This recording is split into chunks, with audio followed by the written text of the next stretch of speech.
or the communist. You're not likely to support that law. Can you see? So now mind how just he is. If the just law, let's say a communist dictates certain things, it's just. But now because it is communism, you say no, we have prejudices. So he says now mind how just a man is. The South African Christian, 300 years, he ruled us, the white man.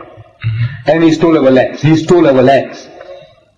know, our fathers came here and we sweated and we built little homes here, there, and they come along under the Group Areas Act and say, right, bulldozer, all right, out you go. This is for the whites. This all the elite areas now in Durban, North here. They all belong to Indians. All stolen from us. Our mosques are the only monuments that are remaining there. All our people are taken away from there.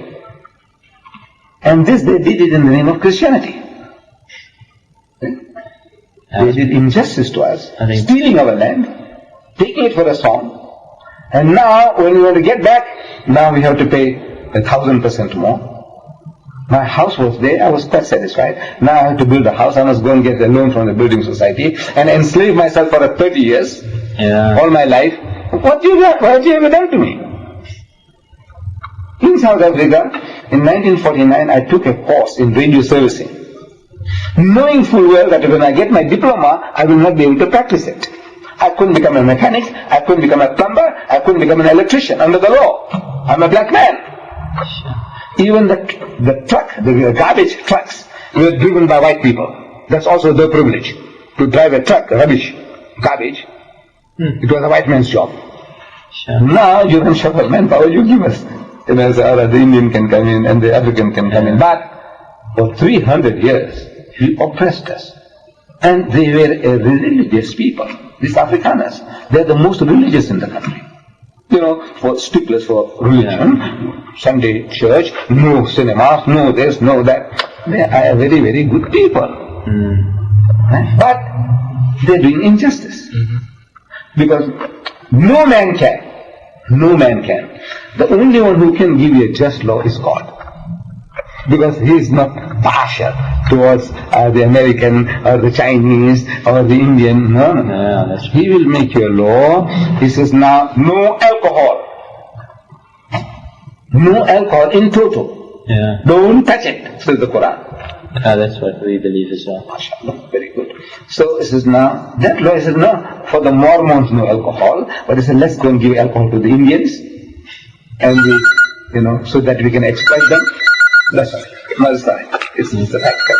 It's a tax cut. Just leave it on it. Let the Indians drink, so we can, keep them in position. No, that is an unjust law. See?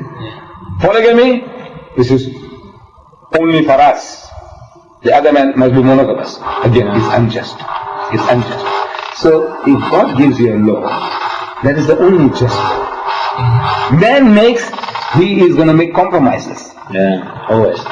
He's always making compromises to see whether now people are going to laugh at you for practicing polygamy. So if you happen to have a second wife, you will be kicked out of the church. You can have a wife. You can register her, as your wife. But you can stay as husband and wife. Have a church service done. And say, look, this woman is prepared to marry me, take me as her husband, and I take her as a wife. It's right, okay, right. It's that. So this man has got 8, this Mormon. He's got 8 wives. So he's not infringing the law of the land. The law of the land says you can't register. Because the law doesn't say you can't keep mistresses. As far as you are concerned, you have married her. The law says you are keeping mistresses. Your children are bastards. You say, look, let them think what they like. I know these are my children and they are legitimate. But now, you say only God can change a law. And God has been doing it. From the very beginning, God gave the people a law. A very just law. An eye for an eye and a tooth for a tooth. You see, the Israelites had just come out of the Egyptian bondage. They had gone out into the Sinai Peninsula, and in that wilderness, in the desert, if somebody had done an antisocial deed like adultery, this man deserves to die. Because your law allowed you to have more than one wife. If one was not enough, get two. If two not enough, get four. If four not, get 40. If you have got the bloody strength, go and get them. Why do you interfere with somebody else's wife or daughter? So you deserve to die. According to God's law. He said that the person, the adulterer and the adulteress must be stoned to death. Get rid of an antisocial character. It was more merciful to kill him than to leave him in the desert to die of hunger and thirst. And he also becomes an object lesson for others. That's the philosophy behind the law of God. Get rid of that guy. There's no time for lengthy litigations, putting a man in prison. Get rid of him. Right. Beautiful law. Eye for an eye, tooth for a tooth. Beautiful law. But laws have a tendency to change the characters of people over a period of time. Any law, every law. Like in South Africa, this white man's law, everything was based on color. So therefore now everyone became color conscious. Anything, if I invite you home for lunch, you're thinking, says, why this Indian is calling me? Maybe he wants me to do him some favor. Because at the back of your mind is color. You think in terms of color. If you invite me home, which is never likely to happen, a white man inviting a black man is not likely to happen. Because in my experience, I've been talking to people, like you young people, and qualified people, and I invite them home for dinner, and they come along and they eat, the white man, and the colored, and the Indian, the other Indians, they come. But no white man has invited me to his home for a cup of tea, in all my 40 years of experience. So I want to know why. Don't they know such a thing as reciprocation? But you know. Then how is it that they don't reciprocate towards me?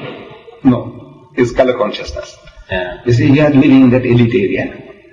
And if you invite me with my family, I come along, and people are watching, they water in the gardens, and they're mourning, and they see with this guy with a funny headgear, beard, and his wife is, all kinds of our clothing. And says, what is this people doing around here? This is the white area.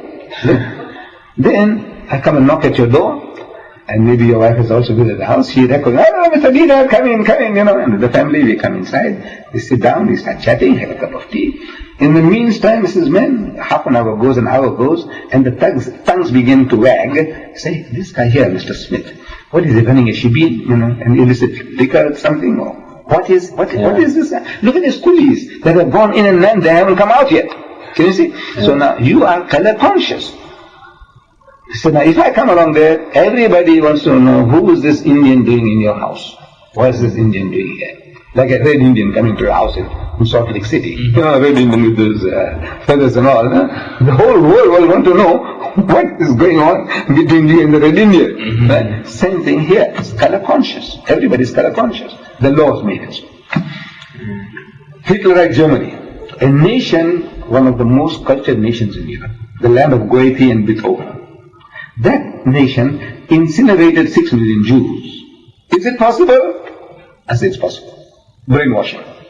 You keep on saying these are Christ killers, these are parasites, get rid of them. So even the good guys, what can we do, man? The guy deserves it.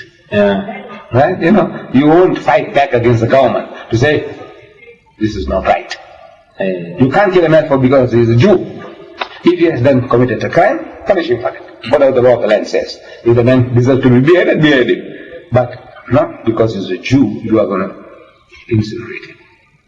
But now, it's possible. Brainwashing. People get brainwashed. So, over 1300 years between Moses and Jesus, the people got self-programming. Eye for an eye, tooth for a tooth. Eye for an eye, tooth for a tooth. Beautiful law. Doing justice. But now I was trying to chase the birds from the field with that old-fashioned sling, the one that David used. And I injured your eye. So you go to the judge, you say, look, this guy blinded me. I want to blind him. So I said, look, brother, I'm sorry, man. I apologize. Please forgive me. I didn't mean it. I was trying to chase the birds from the field. Accidentally, I have injured you. You see, the law says an eye for an eye and a tooth for a tooth.